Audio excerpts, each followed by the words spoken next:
Livre de Daniel.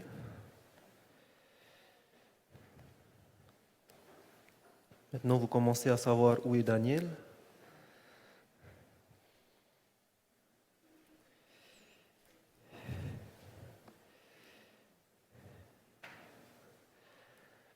Et nous allons aller au chapitre 8.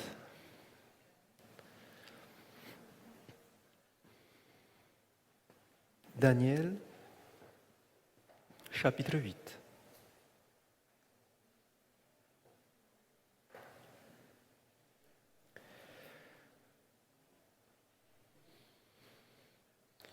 Nous n'allons pas tout lire le chapitre, je vais juste vous résumer ce qui se passe dans Daniel, chapitre 8. Nous avons déjà vu la vision dont il est question. Daniel va voir deux animaux. Le premier étant un bouc avec une grande corne entre ses yeux et un bélier avec une grande corne, une petite corne. Nous avons vu que le bélier va être attaqué par le bouc et le bouc va tuer le bélier. Nous avons vu de quel animal, de quel royaume il s'agissait. La Bible interprétait lui-même dans Daniel chapitre 8, verset 20, où il est écrit « Le bélier que tu as vu, qui avait des cornes, ce sont les rois des Mèdes et des Perses. » Le bouc maintenant, au verset 21, le bouc, c'est le roi de Javan. Et nous avons vu que Javan, dans les dictionnaires, vous verrez que c'était l'ancien nom pour la Grèce. Okay. Dans cette vision, le prophète va voir la grande corne se casser et quatre cornes pousser à leur place. Elle verra ensuite de l'une de ces cornes sortir une petite corne qui va s'agrandir. Et cette petite corne qui va s'agrandir va s'élever jusqu'au ciel et va commencer à déranger ce qui se passe au ciel. Elle va faire tomber la vérité par terre. Elle va bafouer le sanctuaire. Et la vision nous dit qu'un homme va poser la question: jusqu'à quand le sanctuaire sera bafoué? Et regardez la réponse que nous trouvons au verset 14. Daniel chapitre 8, verset 14, il est écrit « Et il me dit, 2300 soirs et matins, puis le sanctuaire sera purifié. »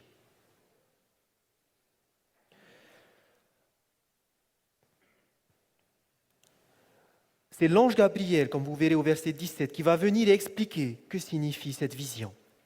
Mais vous allez voir que Gabriel ne pourra pas terminer de dire la vision parce que Daniel va commencer à perdre ses forces.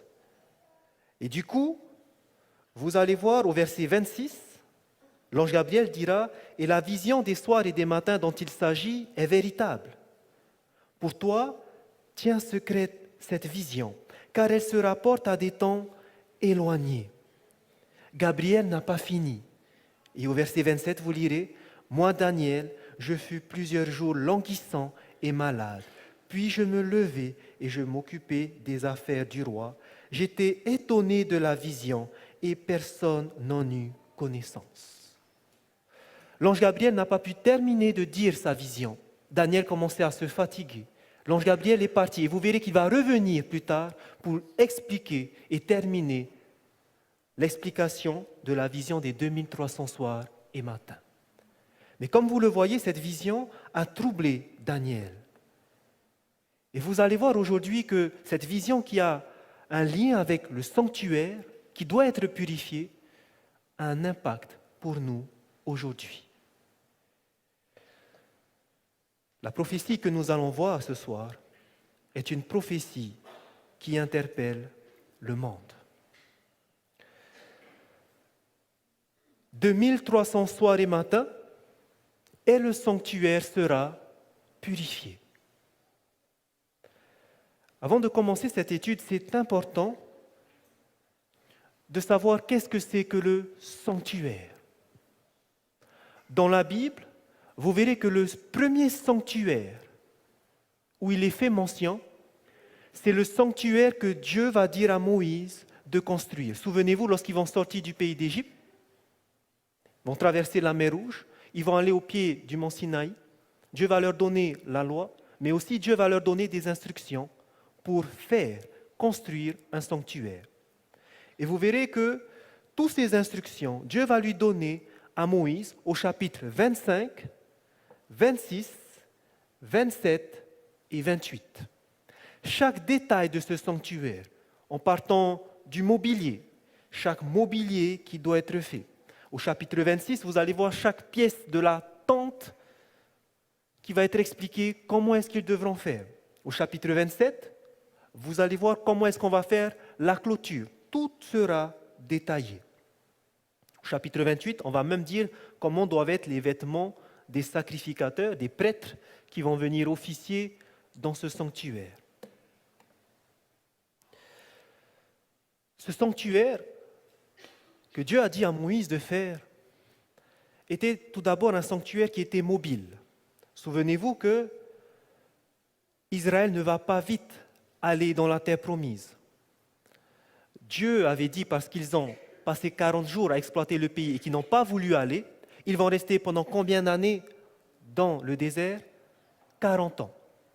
Et donc pendant ces 40 ans, ce sanctuaire était mobile. Il se déplaçait à chaque fois avec ce sanctuaire. Plus tard, ce sanctuaire, il va être construit avec le temple de Salomon. Et là, il sera fixé à Jérusalem. C'est ce sanctuaire dont on parle et chaque détail de son sanctuaire a été écrit, comment est-ce qu'il fallait faire. Ce qui est important maintenant, c'est de savoir qu'est-ce qui se passait dans ce sanctuaire. Vous allez voir que dans ce sanctuaire, il y avait seulement une classe de personnes qui pouvaient y travailler. C'était les descendants de la tribu de Lévi. Seuls eux avaient ce qu'on appelait la prêtrise. Ils pouvaient entrer dans le sanctuaire, ils pouvaient faire le service. Maintenant, le service, il y avait 2 phases.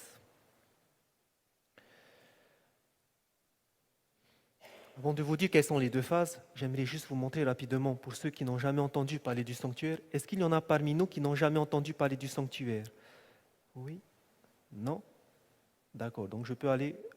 Ok. Donc comme vous le verrez dans Exode chapitre 25 à 28, vous allez voir tout ce détail, je vais juste vous résumer rapidement. Dans ce sanctuaire, il y avait la clôture tout autour et une seule entrée qui était la porte. Devant la porte, il y avait ce qu'on appelait, toute cette cour qu'on appelait le parvis. Dans le parvis, on trouvait ici un premier mobilier qui était l'autel des sacrifices. En face, il y avait une cuve remplie d'eau qu'on appelait la cuve d'airain parce qu'elle était en bronze. Et vous avez ensuite en face une tente qu'on appelait la tente d'assignation.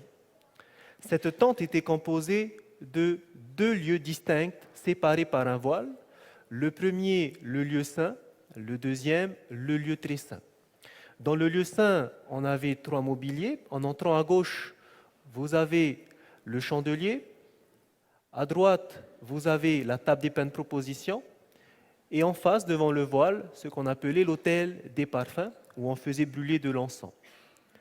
Derrière le voile, dans le lieu très saint, il y avait l'arche de l'Alliance, avec les 2 chérubins dont les ailes se touchaient, et il y avait ici le couvercle qu'on appelait le propitiatoire, sous lequel se trouvaient les 10 commandements. Donc les 2 tables de la loi que Dieu a données se trouvaient en dessous, avec la manne qui était tombée du ciel et la verge d'Aaron qui avait fleuri. Donc il y avait tout ça dans ce sanctuaire. Maintenant, voici les 2 services qui se passaient. Qu'est-ce qui faisait à l'intérieur les prêtres? Le premier service, vous verrez cela dans Lévitique chapitre 4 à 7, était ce qu'on appelait le service d'expiation. Le service d'expiation qui consistait à enlever le péché. Tout simplement, lorsqu'une personne avait péché, avait transgressé la loi, la Bible nous dit que le transgresseur méritait la mort. Mais Dieu avait pourvu à un système sacrificiel qui faisait que le pécheur pouvait transférer son péché à un animal. Et l'animal prenait la place, prenait la faute du pécheur, et l'animal devait mourir parce que maintenant c'est lui le pécheur. Ce service faisait qu'une personne qui avait péché pouvait se débarrasser de son péché en prenant un animal, en confessant son péché, et cet animal, il l'égorgeait, le sang coulait.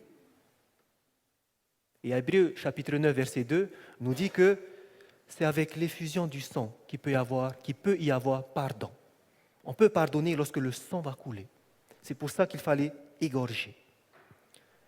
Le sang coulait, et voici ce qui se faisait. Le pécheur a confessé, égorgé. Maintenant, c'est le prêtre, c'est-à-dire le lévite, qui va venir recueillir le sang et qui va venir asperger autour. Et selon le péché qu'il a commis, soit le sang de l'animal va venir être aspergé sur les cornes de l'autel, soit le sacrificateur devait cuire la chair et le manger et entrer à l'intérieur. C'était une partie importante. Il fallait que le sang de l'animal entre à l'intérieur ou que la chair de l'animal mangée par le sacrificateur soit à l'intérieur. Pourquoi ? Parce que c'était un moyen de couvrir le péché. Le péché a été pardonné, mais ce péché, on va le transférer maintenant dans la tente d'assignation, dans le lieu saint. Ce service se faisait toute l'année. Toute l'année, les Israélites qui avaient péché apportaient leur sacrifice. Il y avait le sacrifice qui se faisait et on transférait le péché à l'intérieur.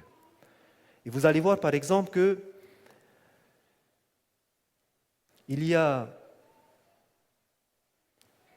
avait une importance que Dieu apportait à ce transfert de sacrifice.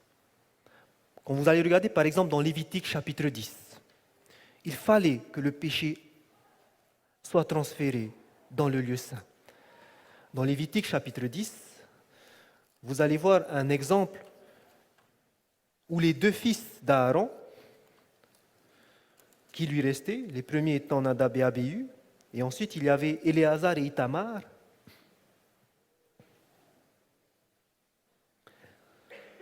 Vous allez voir que Dieu tient à ce qu'il y ait ce transfert du péché à l'intérieur de la tente d'assignation. Dans Lévitique chapitre 10, et nous lisons le verset 17 et 18. Il est écrit : « Pourquoi n'avez-vous pas mangé la victime expiatoire dans le lieu saint ? C'est une chose très sainte et l'Éternel vous l'a donnée afin que vous portiez l'iniquité de l'assemblée, afin que vous fassiez pour elle l'expiation devant l'Éternel. Voici, le sang de la victime n'a point été porté dans l'intérieur du sanctuaire.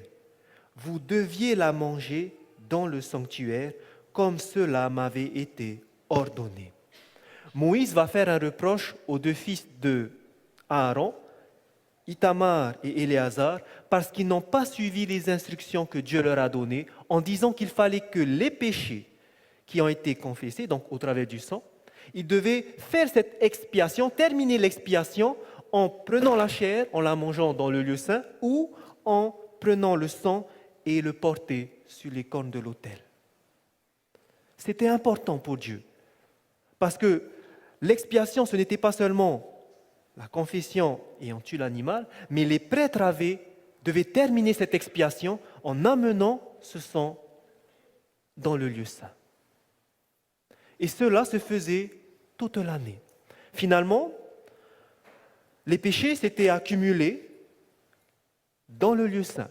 Et c'est pour ça que Dieu, une fois par an, va faire une cérémonie, et ça sera le deuxième service maintenant, qui consistera à purifier les péchés qui ont été couverts dans la tente d'assignation.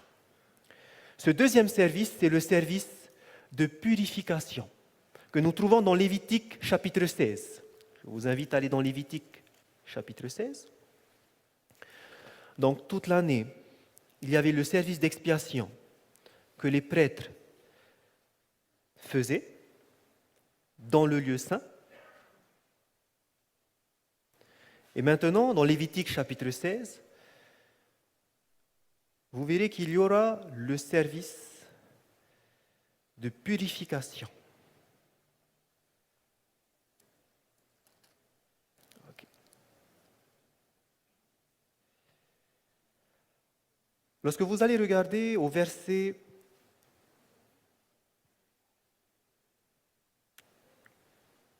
le verset 2, il est écrit, Lévitique chapitre 16, verset 2, « L'Éternel dit à Moïse, parle à ton frère Aaron, afin qu'il n'entre pas en tout temps dans le sanctuaire, au-dedans du voile, devant le propitiatoire qui est sur l'arche, de peur qu'il ne meure, car j'apparaîtrai dans la nuée sur le propitiatoire. » Verset 3, « Voici de quelle manière Aaron entrera dans le sanctuaire. » Là, ici, on va vous dire qu'il va faire d'abord une expiation pour lui, et ensuite, nous n'allons pas tout lire, vous verrez qu'il va prendre 2 boucs. Un bouc pour le Seigneur, un bouc pour Azazel. Le premier bouc va servir à faire la purification du sanctuaire, et le deuxième bouc va servir à prendre les péchés qui ont été accumulés dans le sanctuaire et mettre sur ce deuxième bouc qu'on envoyait dans le désert. Nous allons aller plus loin. Nous allons aller directement au verset 32.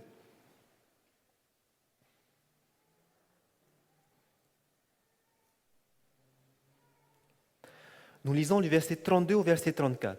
« L'expiation sera faite par le sacrificateur qui a reçu l'onction et qui a été consacré pour succéder à son Père dans le sacerdoce.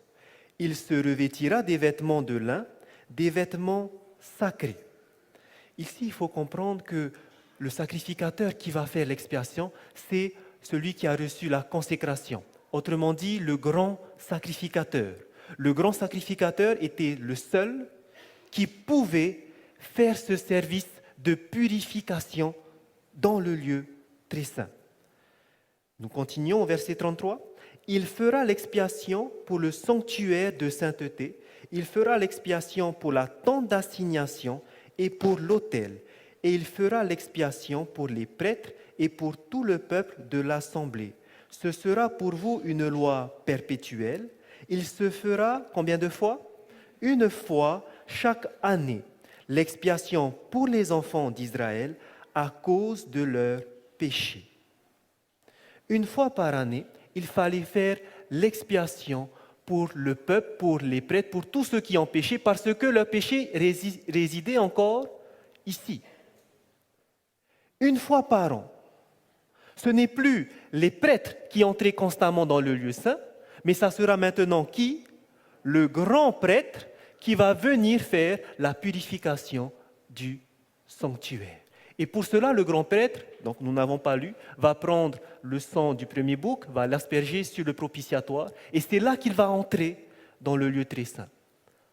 Une fois par an. Autrement dit, toute l'année, personne n'est dans ce lieu-là.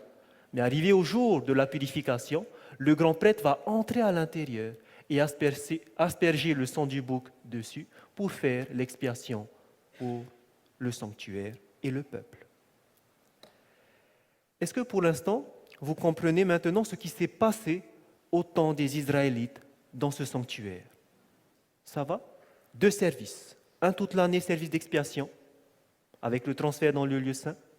Deuxième service, maintenant c'est le grand sacrificateur qui entre dans le lieu très saint pour faire la purification du sanctuaire. Bien. Maintenant, nous allons voir pourquoi. Pourquoi c'est important? Pourquoi Dieu a permis qu'il fasse ces services pendant combien d'années? Plus de 1600 ans? 1400 ans, ils ont fait ce service. Pourquoi? Pourquoi c'était important de faire ce service? Est-ce qu'il y a quelque chose pour nous? Est-ce qu'il y a quelque chose à retenir pour nous? C'est ce que nous allons voir maintenant. Pour ça, je vous invite à prendre dans Exode chapitre 25. Et vous allez voir le détail qui est important pour nous aujourd'hui. Donc on revient en arrière. Vous avez Nombre, vous revenez encore en arrière, vous avez le Lévitique, vous avez Exode. Exode chapitre 25.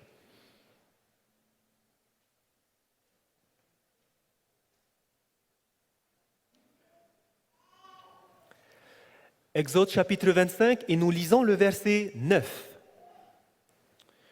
Il est écrit: vous ferez le tabernacle, c'est-à-dire la tente, et tous ses ustensiles, d'après le modèle que je vais te montrer.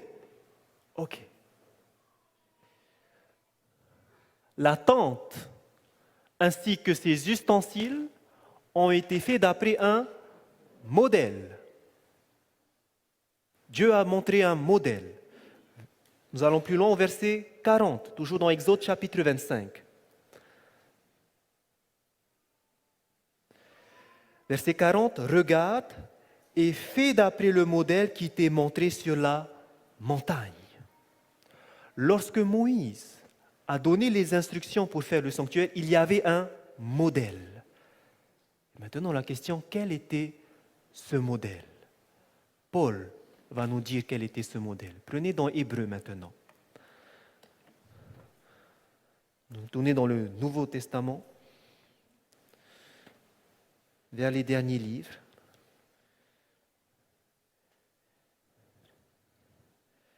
Si vous partez de la fin, vous avez Apocalypse, Jude, les épîtres de Jean, les épîtres de Pierre, et vous arrivez à Hébreux en partant de la fin. Donc le cinquième auteur, cinquième lettre avant la fin, Hébreux. Hébreux, nous allons aller au chapitre 8. Donc nous avons vu que lorsque Moïse a fait ce sanctuaire, il ne l'a pas fait au hasard, Dieu lui a montré un modèle. Quel était ce modèle? La tente d'assignation a été faite selon un modèle. Le mobilier dans la tente d'assignation a été fait selon un modèle. Quel était ce modèle? Hébreux chapitre 8, nous lisons les versets 1 et 2. Il est écrit: le point capital de ce qui vient d'être dit, c'est que nous avons un tel souverain sacrificateur qui s'est assis à la droite du trône de la majesté divine dans les cieux, comme ministre du sanctuaire et du véritable tabernacle qui a été dressé par le Seigneur et non par un homme. On nous dit que Jésus est notre souverain sacrificateur qui s'est assis à la droite du trône de la majesté, où ça, dans les cieux, et au ciel, il était le ministre du sanctuaire au ciel, et c'était le vrai tabernacle qui a été dressé pas par un homme, c'est-à-dire les Israélites, mais par le Seigneur. Voici donc quel était le modèle que Moïse avait, le véritable, l'original. La tente d'assignation et ses ustensiles ont été faits selon le modèle qui était au ciel. Et si vous voulez avoir la preuve qu'il y a réellement un temple, une tente d'assignation, avec tous ces mobiliers au ciel, il y a un homme, à part Moïse, qui l'a vu. Cet homme, c'était le disciple bien-aimé de Jésus, qui s'appelle Jean. Il va recevoir une révélation de Jésus-Christ dans le livre d'Apocalypse. Et vous allez voir que Jean va voir, dans Apocalypse chapitre 11, le sanctuaire au ciel. Le véritable, celui qui a été fait par le Seigneur et non par un homme. Apocalypse chapitre 11, le dernier livre de la Bible. cette révélation qui vient de Jésus-Christ. Apocalypse chapitre 11, et le verset 19. Nous lisons. C'est bon tout le monde? Apocalypse chapitre 11, verset 19. Il est écrit « Et le temple de Dieu dans le ciel fut ouvert. » Est-ce qu'il y a un temple dans le ciel? Oui. Voici l'original. Jean l'a vu. Le temple de Dieu dans le ciel fut ouvert. Et regardez qu'est-ce qui va apparaître. Et l'arche de son alliance, ou l'arche de l'alliance, apparut dans son temple. Jean va voir aussi l'arche de l'alliance, ou l'arche du témoignage, qui était l'autre nom de cette arche-là. Au ciel, Jean a vu le temple de Dieu et il a vu à l'intérieur l'arche de l'alliance. Donc il y a bien un sanctuaire au ciel. Il va y avoir autre chose. Prenez par exemple dans Apocalypse toujours, chapitre 1. Nous avons vu que le mobilier a été fait aussi selon ce modèle céleste. Apocalypse chapitre 1. Nous lisons le verset 12.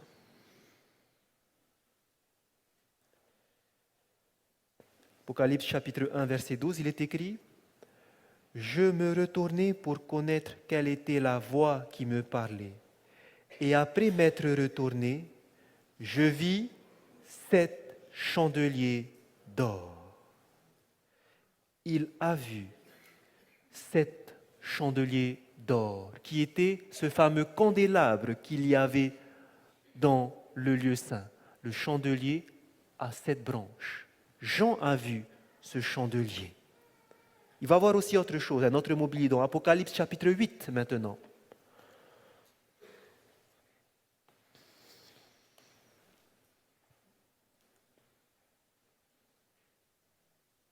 Nous lisons le verset 3. Apocalypse chapitre 8, verset 3. Il est écrit « Et un autre ange vint, et il se tint sur l'autel. Ayant un encensoir d'or, on lui donna beaucoup de parfums, afin qu'il les offrît avec les prières de tous les saints sur l'autel d'or qui est devant le trône. » Au ciel, Jean a vu aussi l'autel d'or où on faisait brûler les parfums. Il a vu cet autel des parfums. Donc nous n'avons pas de doute. Lorsque la parole de Dieu nous dit que Moïse a fait le sanctuaire selon un modèle, ce modèle est bien celui qui est dans le ciel, celui qui a été fait par Dieu et non par un homme. Jean a vu ce sanctuaire. Il a vu le temple, il a vu l'arche de l'alliance, il a vu le candélabre, il a vu l'autel des parfums. Il n'y a pas de doute là-dessus. Est-ce que ça va? Ok, nous continuons.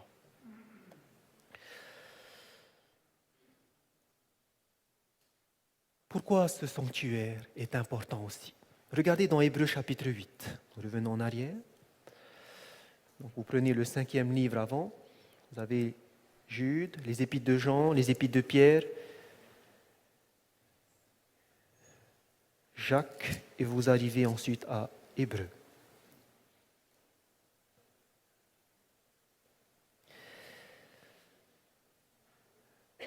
Nous allons relire le verset 1 et 2. Hébreux chapitre 8, versets 1 et 2. Le point capital de ce qui vient d'être dit, c'est que nous avons un tel souverain sacrificateur qui s'est assis à la droite du trône de la majesté divine dans les cieux, comme ministre du sanctuaire et du véritable tabernacle, qui a été dressé par le Seigneur et non par un homme. De qui on nous parle? De quelle personne on nous parle qui est le souverain sacrificateur? Vous verrez le contexte au chapitre 7, on nous parle de Jésus. Regardez maintenant versets 4 et 5. S'il était sur la terre, il ne serait pas même sacrificateur, puisque là sont ceux qui présentent les offrandes selon la loi, lesquels célèbrent un culte, image et ombre des choses célestes, selon que Moïse en fut divinement averti lorsqu'il allait construire le tabernacle, et soin lui fut-il dit de faire tout d'après le modèle qui t'a été montré sur la montagne. Au verset 4, il nous est dit qu'il y avait des sacrificateurs sur terre et qui présentaient des offrandes, et ce qu'ils faisaient, ils célébraient, au verset 5, un culte qui était image et ombre des choses célestes. Ça veut dire quoi? Ça veut dire que ce que faisaient les sacrificateurs sur terre, c'est-à-dire les Lévites, c'était une ombre, des images de ce qui se passait au ciel. Ok. C'était une image de ce qui se passait au ciel. Et c'est là pourquoi c'est important d'étudier le sanctuaire, de voir ce qui se passait dans le Lévitique. Beaucoup se disent on n'a pas besoin d'étudier l'Ancien Testament. Mais l'Ancien Testament, Jésus dit, c'est lui qui rend témoignage de Jésus. Et donc il nous dit d'étudier. Et nous voyons que ce qu'il faisait dans le Lévitique, c'était une image de ce qui se passe au ciel dans le véritable sanctuaire. Nous allons maintenant voir qu'il y avait bel et bien une correspondance entre ce qui se faisait sur terre et ce qui se fait au ciel.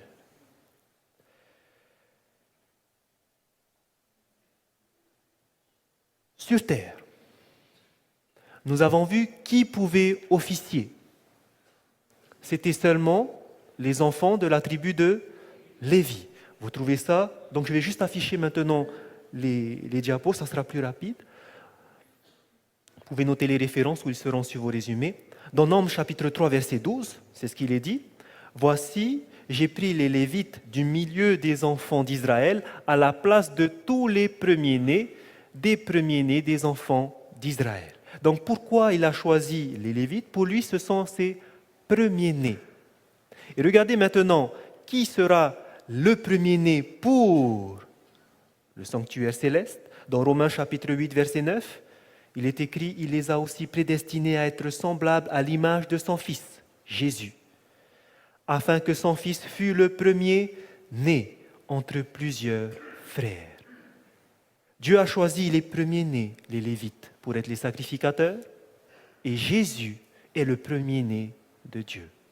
Et c'est pour ça que vous voyez dans Hébreux chapitre 9, verset 11, « Mais Christ est venu comme maintenant souverain sacrificateur ou grand sacrificateur des biens à venir. Il a traversé le tabernacle plus grand et plus parfait qui n'est pas construit de main d'homme. » C'est clair. Dieu a choisi les Lévites comme étant le premier-né. Parce qu'au ciel, son premier-né était Jésus, qui allait être le grand sacrificateur. Même chose, ombre, réalité. Autre chose, vous allez voir que tous ceux qui allaient commencer leur prêtrise, qui allaient entrer dans leur fonction, les sacrificateurs commençaient à partir d'un certain âge. Dans Nombres chapitre 4, versets 3 à 4, vous allez voir, parmi les enfants de Lévi, depuis l'âge de 30 ans, tous ceux qui sont propres à exercer quelque fonction dans la tente d'assignation. Les Lévites pouvaient commencer à faire leur service dans la tente d'assignation en tant que sacrificateurs à partir de l'âge de 30 ans. C'est comme ça qu'ils ont été choisis. Est-ce que vous vous souvenez ce qu'on a vu hier? À partir de quel âge Jésus, le premier-né de Dieu, a commencé son ministère? À l'âge de 30 ans. On avait vu ce verset, Luc chapitre 3, verset 23. Jésus avait environ 30 ans lorsqu'il commença son ministère. Vous voyez l'image et la réalité. Autre chose que vous pouvez constater, lorsqu'on a commencé à inaugurer le sanctuaire terrestre, donc les enfants d'Israël, Dieu a donné des dons à certains enfants pour construire la tente d'assignation, le sanctuaire, et maintenant il fallait commencer à inaugurer.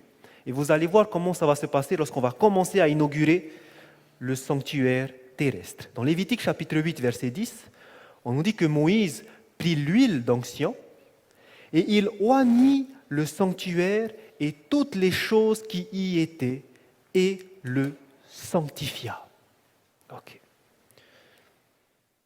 Moïse prit l'huile d'onction, il va aller dans le sanctuaire et pour l'inaugurer, ce sanctuaire qui va fonctionner pendant 1600 ans, il va prendre cette huile et il va mettre de l'huile dans le sanctuaire sur tout le mobilier. Ok. Maintenant,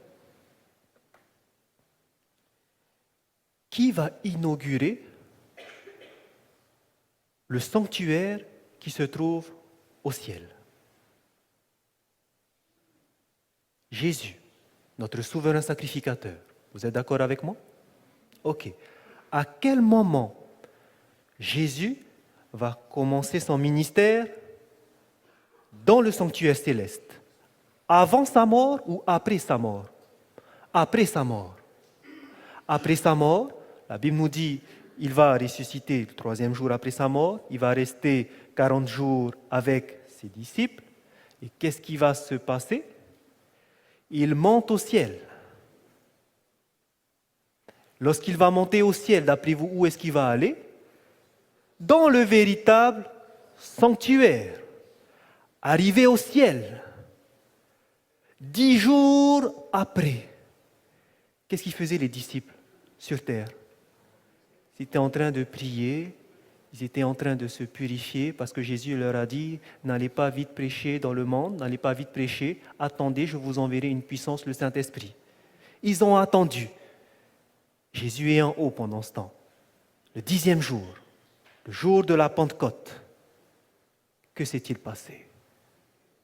Jésus va commencer à inaugurer le sanctuaire au ciel en faisant comme Moïse, en oignant le sanctuaire céleste. Et sa répercussion qu'il y a eu sur terre, c'est que l'Église de Jésus-Christ, son sanctuaire sur terre, va être oint du Saint-Esprit à la Pentecôte. C'est ce qui s'est passé dans Actes chapitre 2, verset 1, le jour de la Pentecôte. Ils étaient tous ensemble dans le même lieu. Et au verset 4, et ils furent tous remplis du Saint-Esprit. Quand Jésus-Christ a inauguré le sanctuaire céleste sur terre, nous l'avons vu au travers de la pluie du Saint-Esprit. Nous voyons donc bien qu'il y a correspondance entre les deux. La Bible ne ment pas, c'est vrai. Il nous reste à identifier quelque chose. Retournons dans Hébreux chapitre 8 et au verset 4 et 5, où on disait « S'ils étaient sur la terre, ils ne seraient pas même sacrificateurs, puisque là sont ceux qui présentent les offrandes selon la loi, lesquels célèbrent un culte, image et ombre des choses célestes. » Ok, on avait bien vu la correspondance des images et de la réalité. Mais ce qu'ils faisaient aussi, c'est-à-dire leur service, combien de services il y avait? 2 services, le service d'expiation, le service de purification. Eux aussi étaient des ombres des choses célestes. Ce qui veut dire que lorsque Jésus au ciel a commencé à inaugurer le sanctuaire céleste, c'était pour commencer ce qui faisait sur terre le service d'expiation. Jésus est au ciel, il va commencer son service d'expiation. C'est ce que la Bible nous dit dans Hébreux, chapitre 9 maintenant. Et ma question c'est, le service d'expiation, il commence dans quel lieu? Le lieu saint ou le lieu très saint? Le lieu saint. Ce qui veut dire que quand Jésus va monter au ciel, il doit commencer le service d'expiation dans le lieu saint. Beaucoup vont réfuter tout ce que nous avons vu à cause d'un verset, et c'est celui que nous allons lire. Attention, pour voir si un verset est correct, étudiez bien son contexte, et si vous voyez qu'il y a un doute sur ce verset, regardez l'origine grecque de ce mot. Parce que ce n'est pas parce qu'un verset ne correspond pas que alors tout ce que vous avez vu c'est faux. Non. Étudiez bien ce verset, vous allez voir qu'il y a anguille sous roche. Et on utilise beaucoup ce verset pour dire que tout ce qu'on vient de dire, ce qu'on vient de déduire de la parole est faux. Regardez ce verset dans Hébreux chapitre 9. Le verset 11.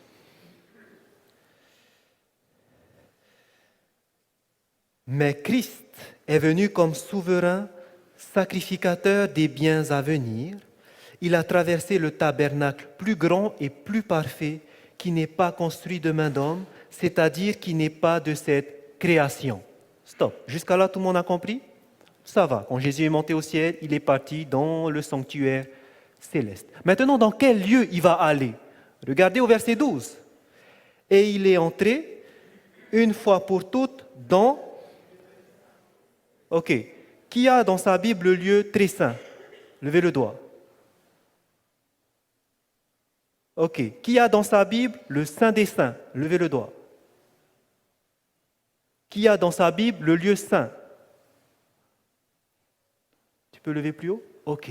Voilà. Alors, stop maintenant. Nous avons dit quand Jésus va monter dans le ciel, il va aller d'abord dans le lieu saint. Et nous avons tous lu le lieu très saint. Waouh! On a eu tort alors. Vous n'avez pas remarqué qu'il y a une qui a levé le doigt pour dire qu'il y a le lieu saint? C'est là qu'il faut faire attention.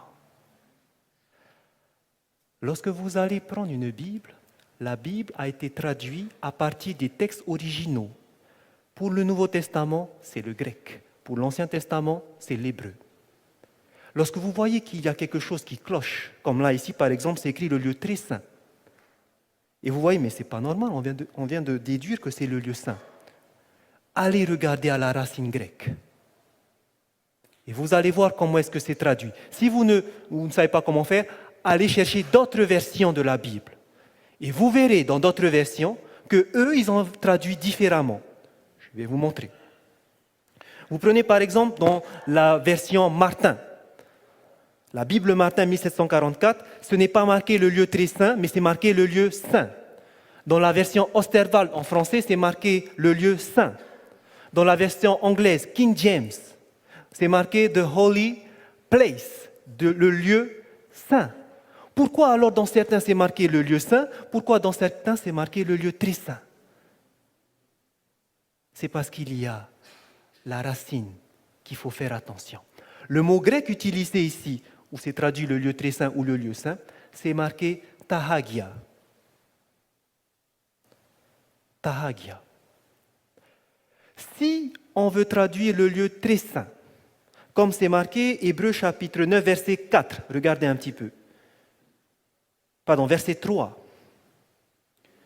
Derrière le second voile se trouvait la partie du tabernacle appelée le Saint des Saints. Dans d'autres versions, peut-être vous avez le lieu très saint. Le mot ici, c'est bien le lieu très saint. Et l'original vous marque Hagia, Hagion. Hagia, c'est saint. Saint des saints, le lieu très saint. Donc là, c'est bien le lieu très saint. Et quand vous allez dans Hébreux chapitre 9, verset 12, le verset qu'on vient de lire, si c'était lieu très saint, ça aurait été marqué Hagia Hagion. Mais ce n'est pas Hagia Hagion. C'est marqué Ta Hagia. On ne peut pas traduire par le lieu très saint, mais bien par le lieu saint. Est-ce que tout le monde a compris maintenant? Donc vous pouvez maintenant prendre votre Bible. Si vous avez un stylo, barrez lieu très saint. Pardon, balayez le mot très. Vous laissez lieu saint. Et vous marquez dans la marge Tahagia. Et vous pouvez même aller au verset 3, et là où c'est marqué le Saint des Saints, est marqué Hagia Hagion. Et c'est ce mot-là qu'on devrait retrouver au verset 12, et non Tahagia.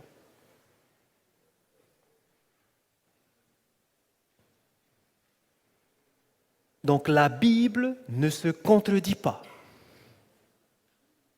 Jésus n'est pas entré dans le lieu très saint lorsqu'il a commencé son ministère au ciel, mais il est bien entré dans le lieu saint. Tahagia.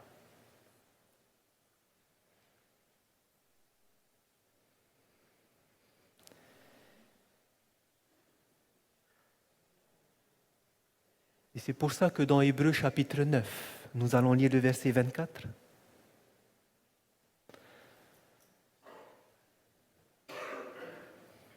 Où il est écrit, car Christ n'est pas entré dans un sanctuaire fait de main d'homme en imitation du véritable, mais il est entré dans le ciel même, afin de comparaître maintenant pour nous devant la face de Dieu.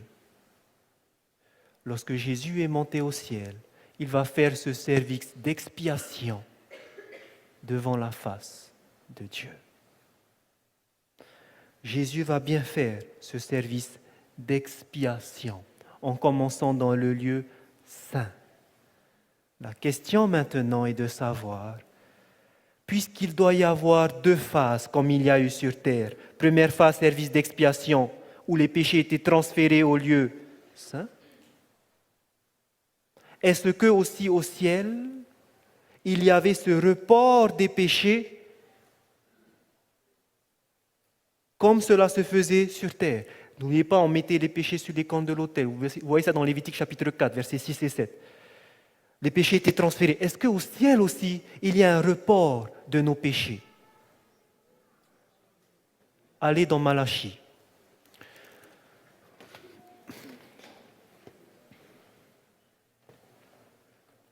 Nous allons dans Malachie. Donc c'est le livre juste avant Matthieu, le dernier livre de l'Ancien Testament.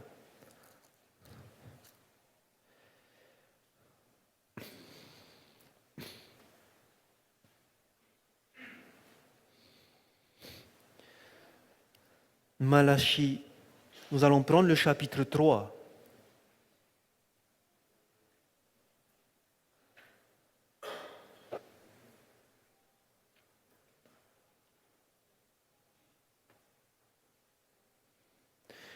Et nous lisons le verset 16.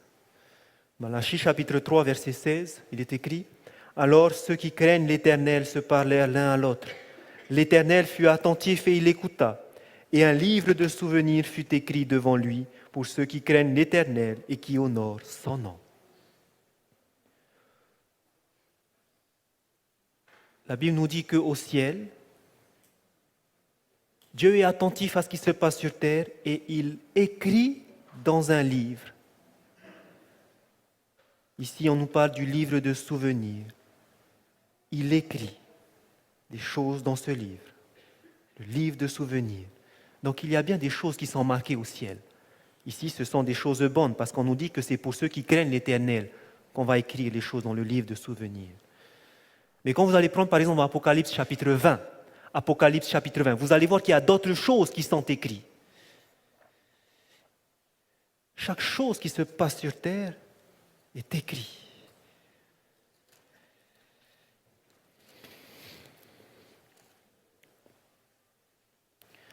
Apocalypse,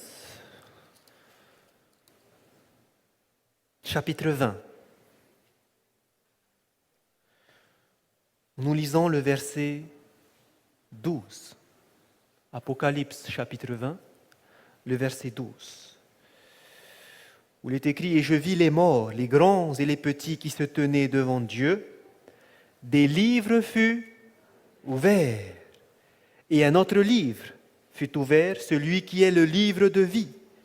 Et les morts furent jugés selon leurs œuvres, d'après ce qui est écrit dans ces livres. » Donc la Bible nous dit bien qu'il y a au ciel des livres. Il y a le livre de souvenirs, comme on vient de le lire. Il y a le livre de vie. Et il y a aussi le livre où sont inscrits nos péchés.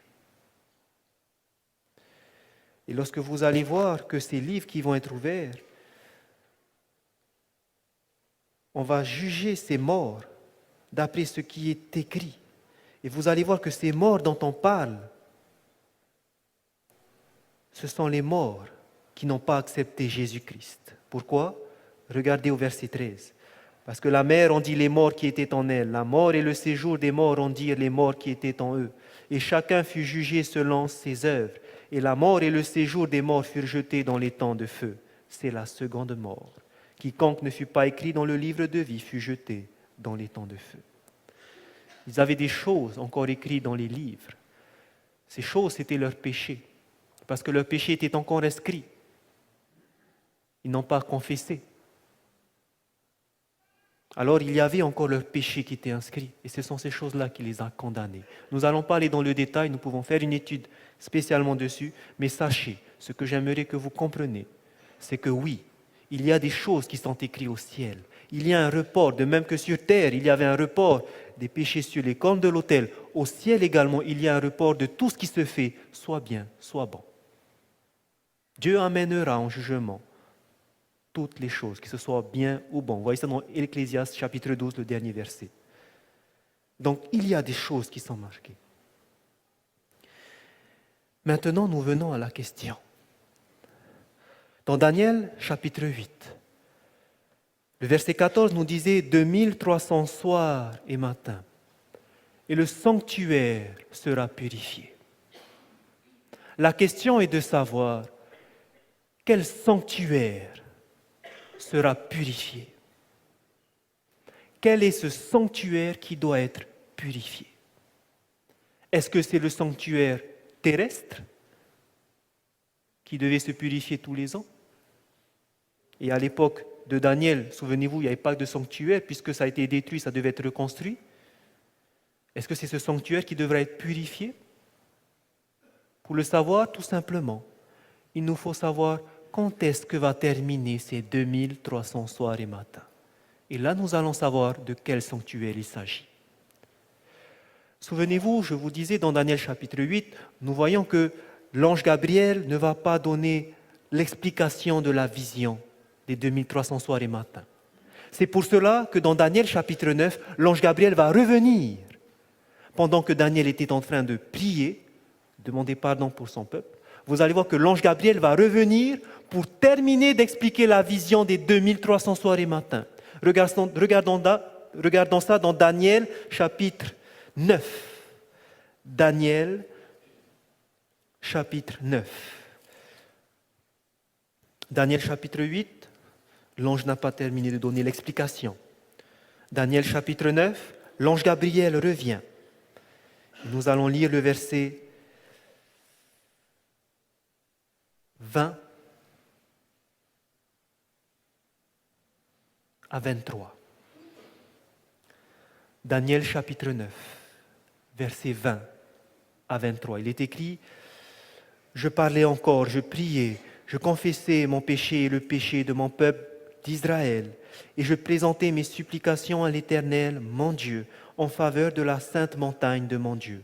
Je parlais encore dans ma prière comme quand l'homme, Gabriel, que j'avais vu précédemment dans une vision. Quelle vision? Vision de Daniel chapitre 8.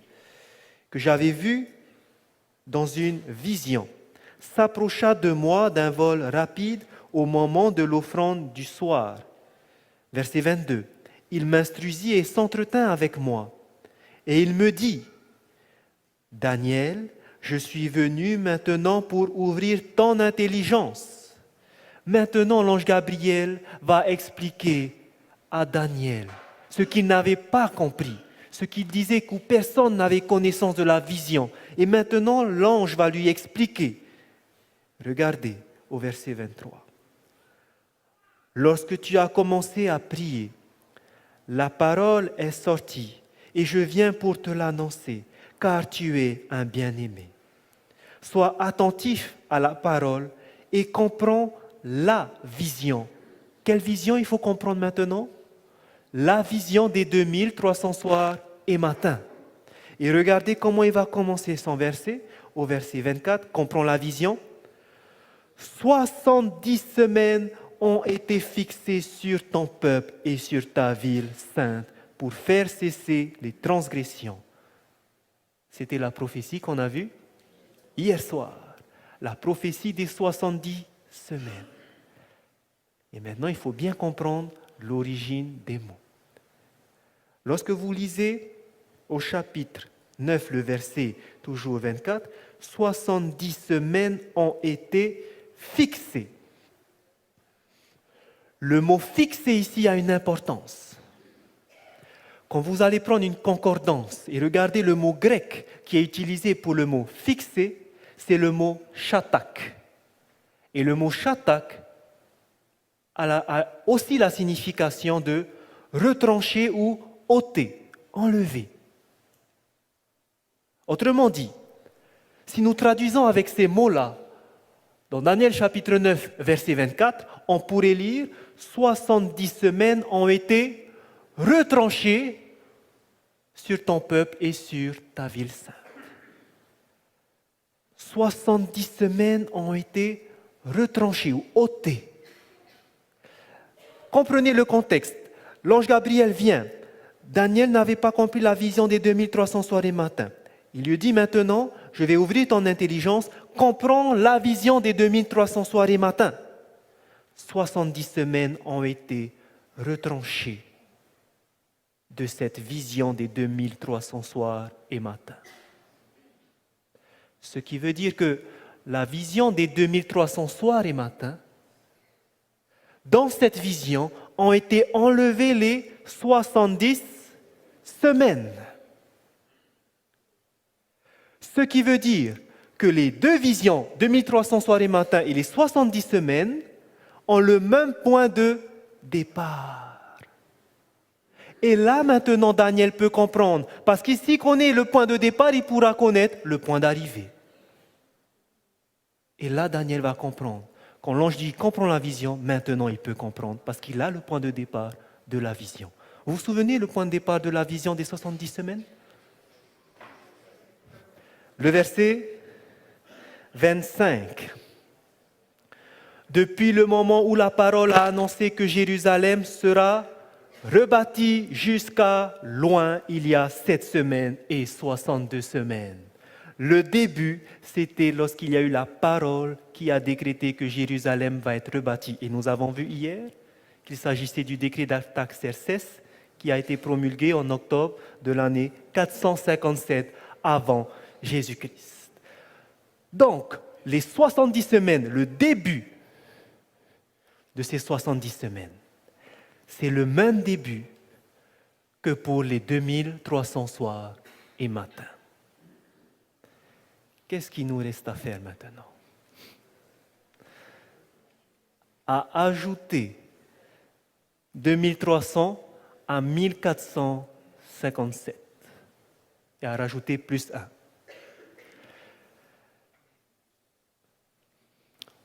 Vous avez une autre méthode. Comme il y a déjà 490, vous vous souvenez comment on trouve les 490 ? 70 semaines qui font combien de jours ? 70 fois 7, 490 jours.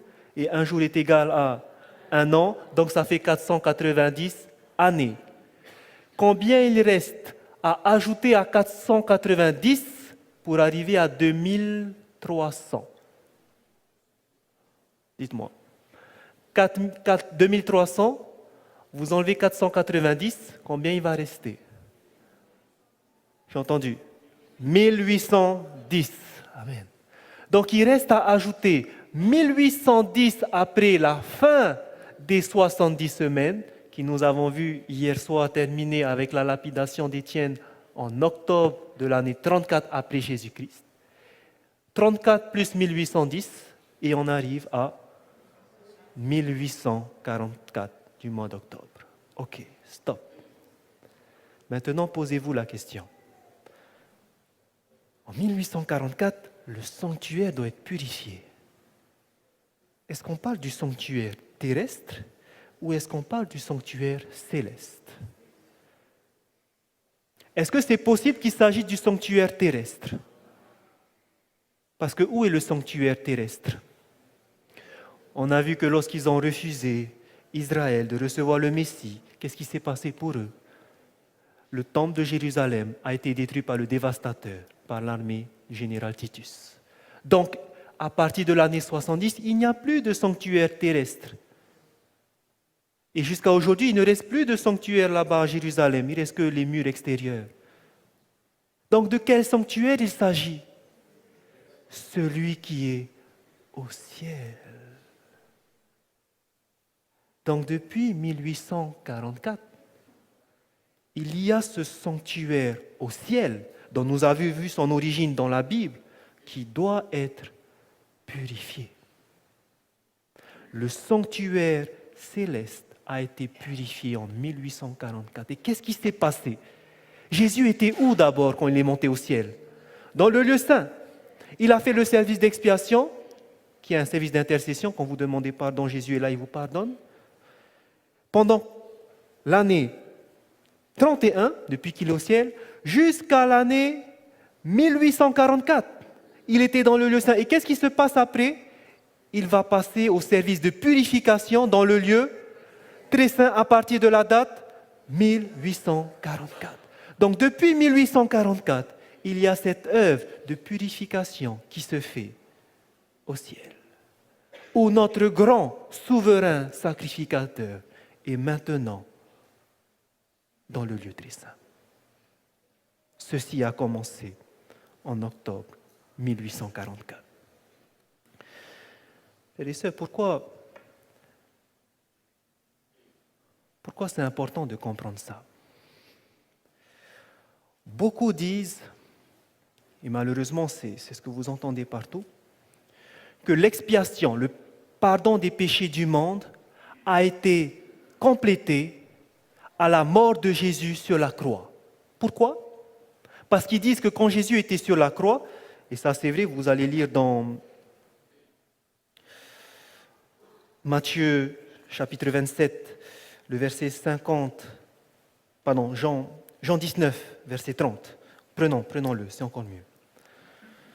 Donc je répète, plusieurs disent que le service d'expiation est terminé à la croix. Parce que dans Jean chapitre 19,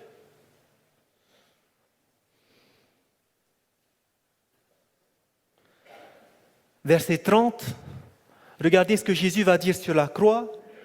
Jean chapitre 19, verset 30. Nous lisons, quand Jésus eut pris le vinaigre, donc là il est sur la croix, il dit, tout est accompli.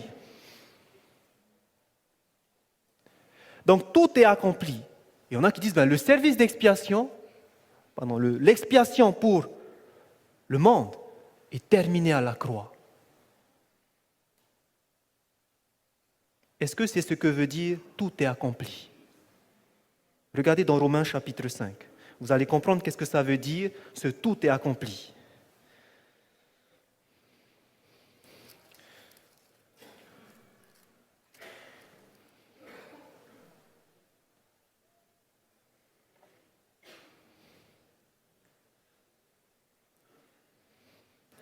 Romains chapitre 5, et nous lisons le verset 6.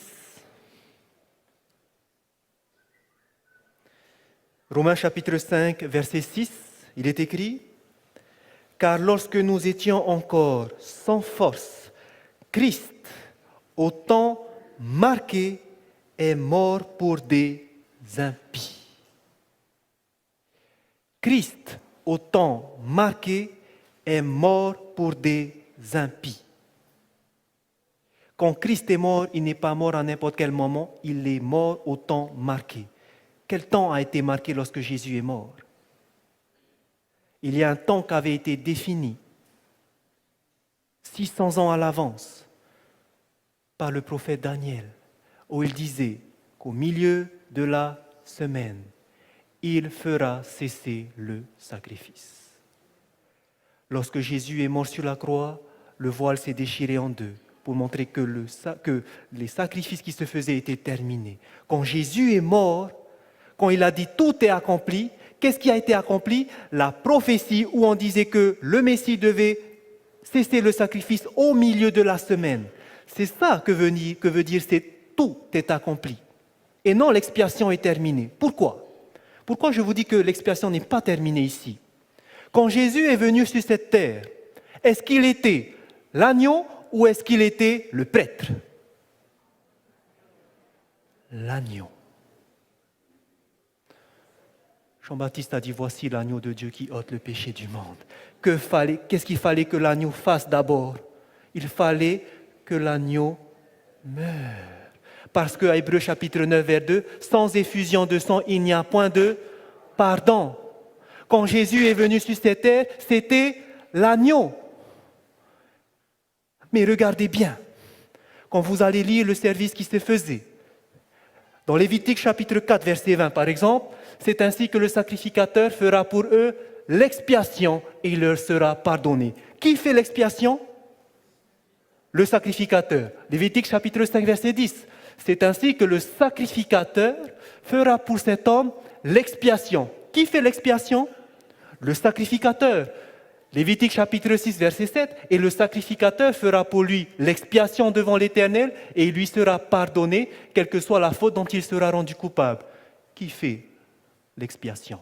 Le prêtre. Quand Jésus est venu sur cette terre, il était venu en tant qu'agneau. Et il faut comprendre que l'agneau, c'était juste la provision. L'agneau, c'était la provision. Il fallait que le sang coule. Mais est-ce que l'expiation était terminée? Non, parce que qui devait faire l'expiation maintenant? C'est le sacrificateur. Et qui est le sacrificateur qui va terminer l'expiation? C'est Jésus-Christ, notre grand souverain sacrificateur. C'est pour ça que l'expiation n'a pas terminé à la croix, mais il va commencer à la croix. Parce que maintenant, le sang qui a été coulé devait être emmené dans le lieu saint. Jésus-Christ maintenant, qui a été l'agneau, devient le grand prêtre. Il entre dans le lieu saint. Et là va commencer l'œuvre de l'expiation. L'œuvre de l'expiation étant terminée, il doit se terminer aussi le service de la purification. Comprenons bien ce que la Bible nous dit. Et maintenant, pourquoi c'est important pour nous? Pourquoi c'est important?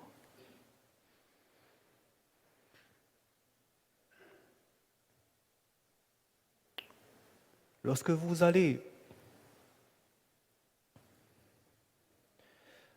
regarder comment est-ce que la purification, le pardon des péchés se fait, la première phase, c'était de prendre l'agneau, poser les mains dessus. Je confesse mon péché.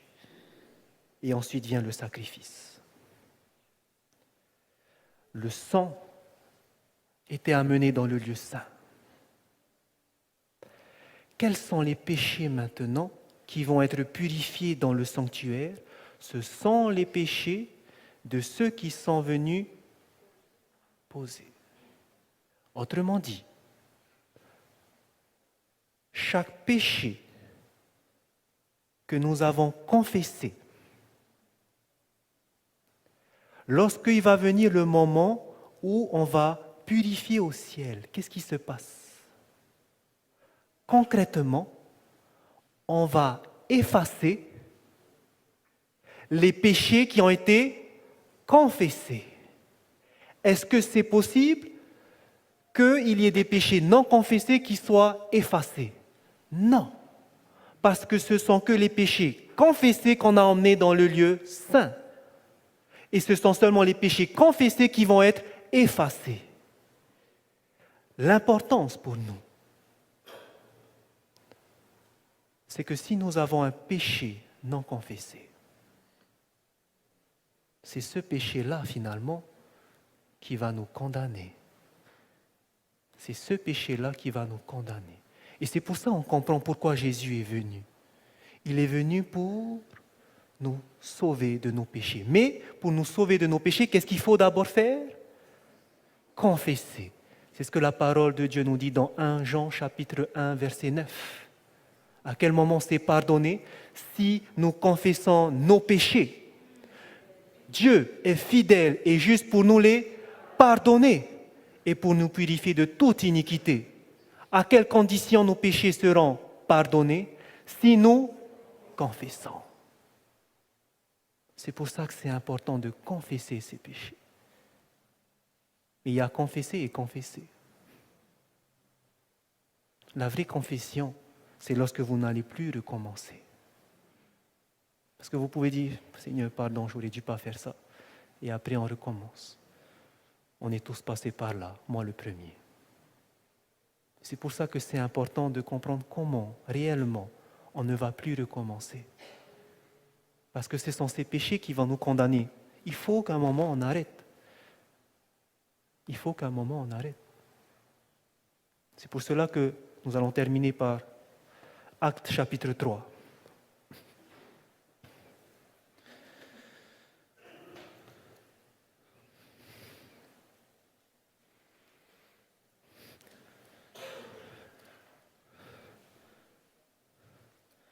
Comment faire? Parce que tous nous avons confessé, mais nous recommençons. Qu'est-ce que nous devons faire alors?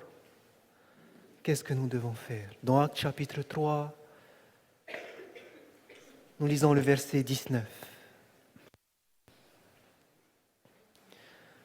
Deux mots sont importants. Actes chapitre 3, verset 19. Il est écrit « Repentez-vous donc et convertissez-vous pour que vos péchés soient effacés. » Il faut passer par la repentance et la conversion. Et ça, frères et sœurs, ce n'est pas naturel. La repentance, ce n'est pas quelque chose que nous avons déjà. Quand vous lisez dans Actes chapitre 5, verset 31, la Bible nous dit que Dieu a donné à Israël la repentance. La repentance, c'est Dieu qui donne, c'est un don de Dieu. C'est pour ça que si nous voulons vraiment arrêter de pécher, il faut demander à Dieu de nous donner cette repentance. Et la vraie repentance, cette repentance où on regrette vraiment de faire le péché. La Bible nous dit que la repentance, nous le voyons dans la bonté de Dieu. Dans Romains chapitre 2, verset 4, lisons ce verset. C'est ça que nous devons rechercher. Romains chapitre 2. Devons chercher cette repentance.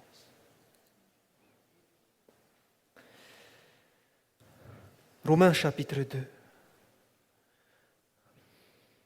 C'est cette repentance qui va faire qu'on va arrêter. Romains chapitre 2, nous lisons le verset 4. Où il est écrit « Ou méprises-tu les richesses de sa bonté, de sa patience et de sa longanimité, ne reconnaissant pas que la bonté de Dieu te pousse à la repentance. » Qu'est-ce qui va nous pousser à la vraie repentance? C'est la bonté de Dieu. Si nous voulons mettre fin à ces fausses repentances, recherchons et comprenons c'est quoi la bonté de Dieu. Et pour cela, je vous invite à prendre dans 1 Jean chapitre 4. C'est quoi la bonté de Dieu? C'est ce que nous voulons. Nous voulons expérimenter la vraie repentance. Pas celle où on se repent et on recommence. Pas celle où on se repent parce qu'on n'a pas envie d'être parmi les réprouvés. Ce n'est pas parce que j'ai peur du châtiment que je vais me repentir. Non, ça c'est la fausse repentance. C'est la repentance dont Judas est passé. Mais il nous faut cette vraie repentance qui vient de la bonté de Dieu, et cela nous le trouvons dans 1 Jean, chapitre 4. 1 Jean, chapitre 4. Et nous lisons le verset 9. Au verset 9, il est écrit « L'amour de Dieu a été manifesté envers nous en ce que Dieu a envoyé son Fils unique dans le monde afin que nous vivions par lui. » La Bible nous dit que c'est la bonté de Dieu qui nous pousse à la repentance. La bonté de Dieu nous est montrée lorsque Dieu a donné son Fils pour que nous vivions par lui. Voici comment avoir la vraie repentance. C'est de comprendre ce qui s'est passé lorsque Daniel a dit que le Messie va venir, qui va faire cesser le sacrifice. C'est le Fils de Dieu qui est venu. Et celui qui accomplit ce qui s'est passé là, c'est lui qui va se dire, waouh, un Dieu, celui qui était un avec Dieu, lui s'est dépouillé. Il est venu sur une minuscule planète pour pouvoir sauver cette race perdue. Pour moi, et celui qui accomplit que Jésus a fait ça, qu'il est le Messie, et il va se dire, waouh, si c'est ça que le péché a fait, je ne veux plus recommencer. Je ne veux plus recommencer. Je ne veux plus être celui qui a tué Jésus-Christ. Je veux maintenant croire à son sacrifice et que, comme il le dit, il peut nous affranchir du péché. Par la puissance du Saint-Esprit, il me donnera le vouloir et le faire pour ne plus recommencer. C'est ça la vraie repentance. C'est pour cela qu'il faut contempler Jésus-Christ. C'est pour cela que Jésus a dit « Je suis le chemin, la vérité et la vie ». En Jésus seul, nous pouvons avoir cette vie éternelle. Regardons à Jésus-Christ, méditons sur ce sacrifice. Et vous allez voir qu'avant de faire la bêtise, vous allez penser d'abord à ça et vous n'allez plus vouloir le faire. Vous allez avoir la haine du mal. Vous n'allez plus vouloir le faire parce que l'Esprit de Dieu nous vous dira non, arrête. Et c'est ça qu'il faut rechercher présentement. Parce que dans Apocalypse chapitre 14, verset 6, il nous est dit que maintenant, il faut craindre Dieu, il faut lui donner gloire, parce que l'heure de son jugement est venue. L'heure de son jugement est venue. Ce jugement qui se passe au ciel, où on est en train d'effacer nos péchés, ce jugement est arrivé en 1844.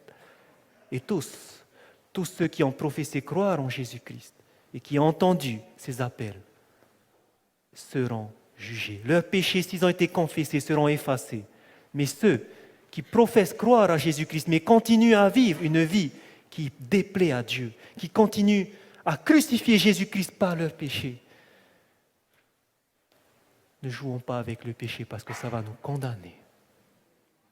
J'aimerais tout simplement vous dire en terminant que l'œuvre de Jésus-Christ, en venant sur cette terre, il est venu en tant que provision. Il a apporté ce sacrifice. Mais que maintenant il est au ciel. Il a continué en faisant cette expiation et qui termine avec cette purification. Et cette purification, c'est ce qu'il a envie aussi que son Église, sur terre, ceux qui professent croire en Jésus-Christ, passent par cette réelle purification. Et nous venons de voir comment cela se fait. C'est en méditant sur Jésus-Christ, le chemin, la vérité et la vie. Que le Seigneur vous bénisse, frères et sœurs. Amen.